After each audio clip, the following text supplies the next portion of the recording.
Bonjour mes amis, bon matin au Brésil et dans ce monde entier. Que Dieu vous bénisse et vienne éveiller la foi intelligente, la foi rationnelle, la foi qui pense, la foi qui raisonne, la foi qui amène à nous la révélation du Seigneur Jésus-Christ. Très bien. Nous avons parlé cette semaine au sujet des paroles du Seigneur Jésus. Ce qui est né de la chair est chair. Ce qui est né de la chair est chair, a dit Jésus. Et là, la personne dit, mais évêque, comment puis-je m'encadrer? Comment puis-je savoir si je suis né de Dieu? D'abord, quand la personne naît de Dieu, le propre Saint-Esprit testifie. Le Saint-Esprit testifie, confirme qu'elle est née de Dieu. C'est la parole. Une personne qui naît d'une autre personne, des parents, sait très bien qui sont ses parents, lorsque, évidemment, elle a le privilège de les connaître. Le Saint-Esprit, lorsqu'il engendre une personne, la personne sait qu'elle a été engendrée par lui.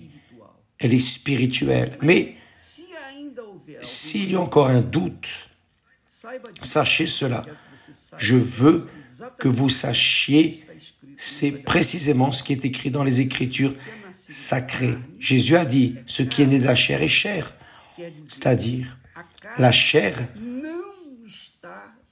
n'est pas soumise et ne se soumet pas aux choses de Dieu, à la parole de Dieu, aux enseignements de Dieu.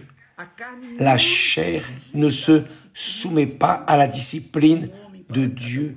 Un homme pour chaque femme, une femme pour chaque homme. Non, celui qui est né de la chair ne se soumet pas au principe de la parole de Dieu. C'est la réalité. Quand une personne est née de la chair, elle demeure charnelle jusqu'au jour où elle meurt pour elle-même, elle meurt pour le monde, est née pour Dieu. C'est l'œuvre du Saint-Esprit. Mais d'abord, la personne doit se convaincre.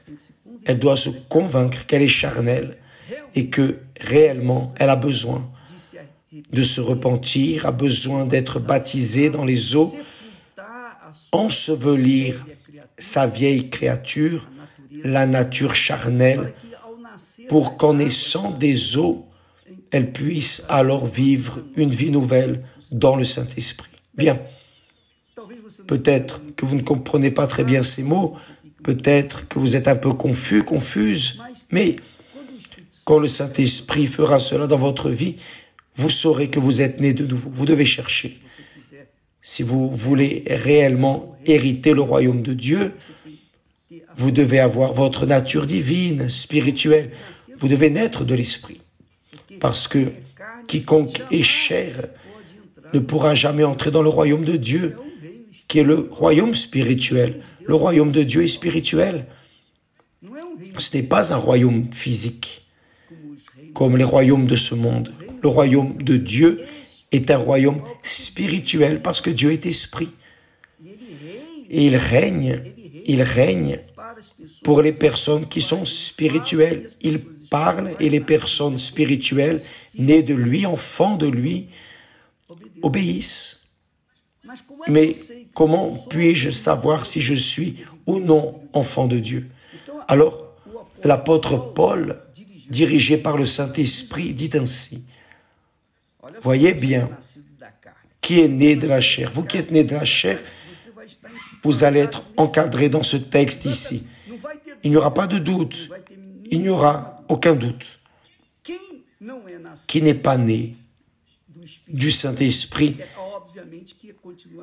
évidemment, continue dans la chair. Donc, ces mots vont combiner avec ceux qui sont nés de la chair. Voyez qui sont ceux qui sont nés de la chair. Il dit,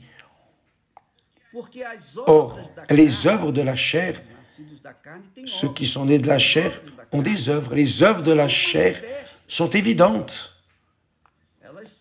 Elles se manifestent.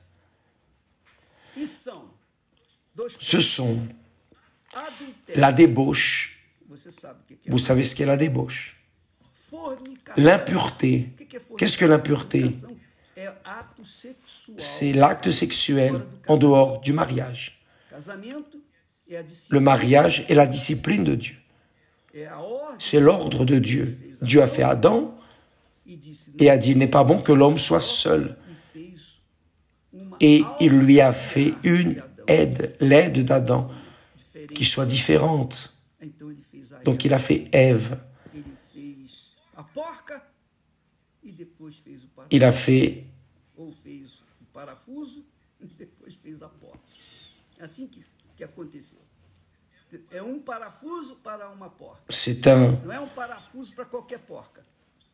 c'est une vis pour une charnière. Ce n'est pas n'importe quelle vis pour n'importe quelle charnière. Non, c'est en accord.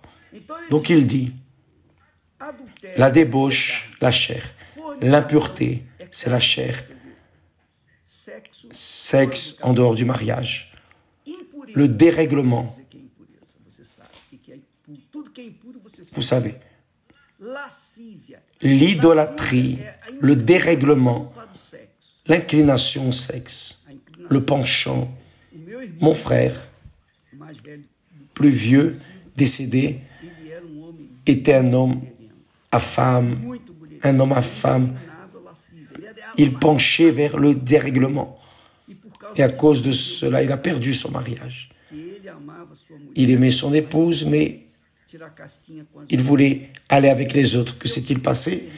Il a perdu son mariage, il a perdu sa famille, il a perdu ses filles. Il n'a fait que perdre.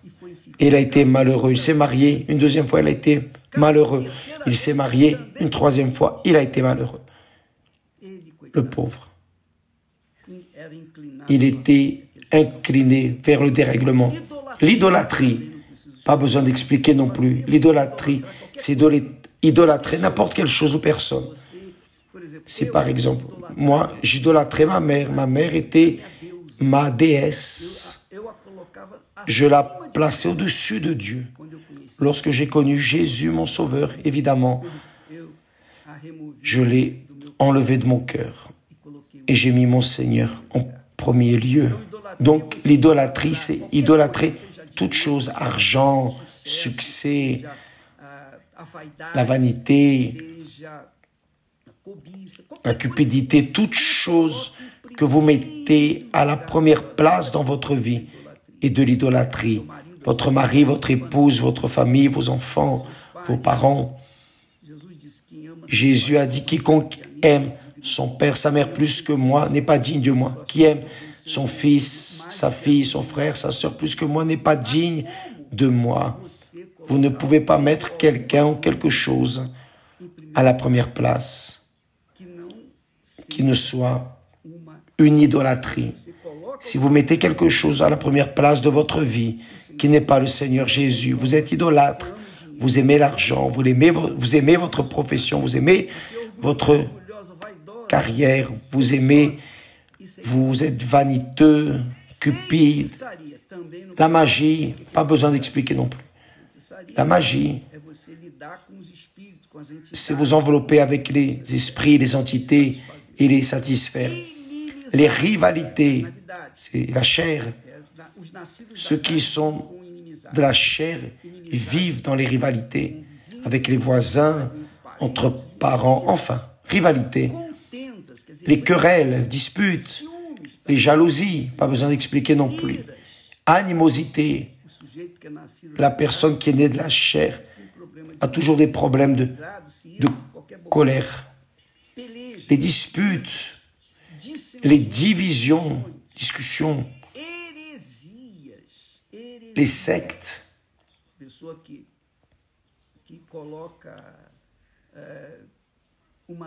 Les personnes qui mettent une doctrine qui confronte la doctrine sacrée de la parole de Dieu.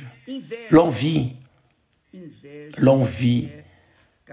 est charnelle. Par exemple, aujourd'hui, normalement, le charnel dit « Ah, je vis par la grâce.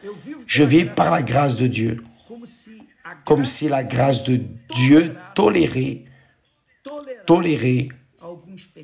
quelques petits péchés ou œuvres de la chair. Ça, c'est une hérésie. L'envie, l'ivrognerie.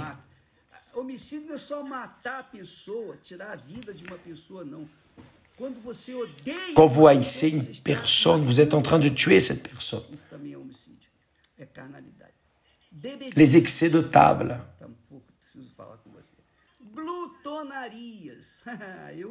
Les excès de table. Un jour, je suis tombé dans l'erreur d'être glouton. Vous connaissez déjà l'histoire. Et les choses semblables. Je vous dis d'avance, comme j'ai déjà dit, que ceux qui commettent de telles choses n'hériteront point le royaume de Dieu. Le royaume de Dieu est conquis avec effort, beaucoup d'efforts. D'ailleurs, vous devez vous faire violence à votre chair pour avoir le droit, le privilège d'hériter le royaume de Dieu. Le royaume de Dieu ne s'achète pas. Comme un héritage, on n'achète pas. On prend possession de l'héritage par droit. Le droit au royaume de Dieu n'est pas pour les charnels, pour ceux qui vivent dans la chair. Parce que ceux qui vivent dans la chair, en aucune manière, entreront dans le royaume de Dieu. D'ailleurs, il est aussi écrit que la chair et le sang ne feront hériter le royaume de Dieu. Donc, tant que la personne est charnelle, elle est condamnée à l'éternité de la souffrance, dans la douleur, dans les temps de feu et de soufre, parce qu'elle est charnelle. Donc, vous voyez le besoin, la grandeur du besoin de naître de nouveau, naître du Saint-Esprit.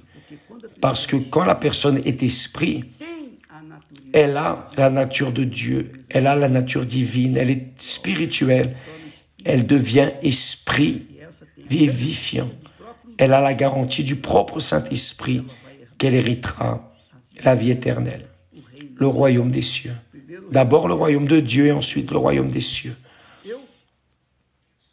Je pense que vous devez avoir compris ce que nous avons dit ici. Et si vous êtes un pasteur, un ouvrier, un évêque, un prêtre, un pape ou, comment dit-on, quel que soit votre office dans une église, dans une religion, si vous êtes inclus dans cette liste dont nous avons parlé ici, vous êtes cher. Et si vous mourrez de cette manière, si vous passez vers l'éternité, il n'y a pas de salut. Il n'y a de salut pour vous que lorsque vous êtes vivant, vivante. Là, oui, vous pouvez vous repentir de vos péchés. Et le Saint-Esprit, donc, fait que vous soyez une nouvelle créature, une créature strictement spirituelle. Et quand la personne naît de l'Esprit, quand elle naît de l'Esprit, elle pense comme Dieu pense. Elle pense en accord avec la parole de Dieu. Elle aime la discipline, l'ordre, la décence, l'intégrité, la justice. Elle aime la justice. Elle est la corruption. Elle est le péché. Elle est ce qui est erroné. Tout ce qui est erroné, elle est. Pourquoi? Parce qu'elle a la nature de la justice qui est Dieu. Dieu est justice. Et quiconque suit Dieu, suit Jésus, suit la justice. Dieu est lumière. Qui suit le Seigneur Dieu, suit la lumière. Le Seigneur Jésus est le chemin, la vérité, la vie. Qui aime ce chemin marche dans l'intégrité, marche dans la dignité, marche dans la justice, marche dans la vérité, ne vit pas de mensonges, de tromperies. rien de ce que nous avons déjà parlé ici en relation aux œuvres de la chair. Quiconque est charnel et meurt est déjà condamné à l'éternité dans les temps de feu et de soufre. Qui n'est pas charnel, c'est-à-dire qui est né de l'Esprit, du Saint-Esprit et d'Esprit. Et pour eux, il n'y a pas de condamnation, grâce à Dieu. Ils ont le droit d'arriver et de dire « Notre Père » ou « Mon Père qui est aux cieux, qui est aux cieux. Que ton nom soit sanctifié. » Quelle merveille! Juste pour ceux qui naissent du Saint-Esprit. Amen. Que Dieu vous bénisse tous. Nous allons continuer dans ce jeûne de Daniel. Je vais laisser ici enregistrer ce verset, ces versets qui parlent des œuvres de la chair. Si vous voulez confirmer, vous pouvez confirmer à n'importe quel moment du jour, de la nuit, sur Instagram. Et autre chose, dans ce jeûne de Daniel, j'aimerais laisser bien clair pour vous, c'est que Univers, cette plateforme qui n'apporte que des choses spirituelles, qui viennent édifier la vie de ceux qui veulent savoir ce que Dieu veut de leur vie.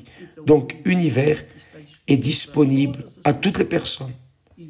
Il existe l'univers qui est gratuit pour tout le monde et il y a Univers qui a une partie payante parce que Univers doit payer des droits d'auteur. Donc, dans ce cas, c'est payant, mais c'est presque rien.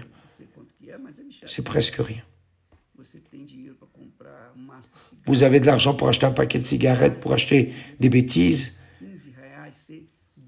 Je ne sais pas combien ça coûte, mais quoi que ce soit, ça vaut la peine parce que il n'y a que du contenu qui vient édifier la vie des personnes. Que Dieu vous bénisse tous. À demain, au nom du Seigneur Jésus. Amen.